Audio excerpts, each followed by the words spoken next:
बंदा जब माँ के पेट में था 4 महीने के बाद उसकी ज़िंदगी शुरू हो गई थी। 5 महीने माँ के पेट में बच्चा जिंदा रहा है, वहाँ भी जिंदा था।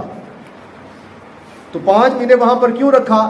बाज़ लोग ये एतराज़ करते कब्र में जाने के बाद बंदा जिंदा कैसे होता है? खाता कहाँ से है, पीता कहाँ से है, हवा कहाँ से आती है? तो सारे तरफ से बंद होती है।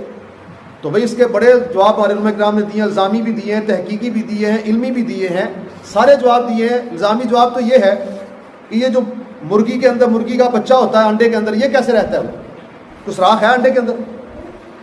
रहता नहीं, 21 दिन में बच्चा तैयार होता है ना भाई, तो है कुछ सुराख? जब वहाँ नहीं, इस चीज़ की ज़रूरत नहीं है। बंदा जब माँ के पेट में होता है उसकी खुराक कोई और तरह की होती है, दुनिया में आने के बाद उसके मामलात और हैं, कब्र में जाने के बाद उसके मामलात और तरह के हैं। जिंदगी है, 5 महीने वहाँ माँ के पेट में बच्चा जिंदा रहा, ये तो सब मानते हैं ना जी। तो माँ का पेट भी कब्र की तरह ही था, वहाँ उसकी खुराक और तरह की थी। वहाँ आप उसको फ्रूट खिलाना चाहें, दूध पिलाना चाहें, या वहाँ पर उसे माँ के पेट के अंदर अगर दुनिया की हवा लग जाए वो जिंदा नहीं रह सकता।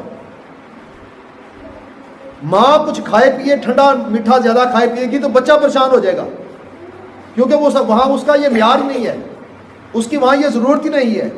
वहाँ ज़रूरत कुछ और तरह की है।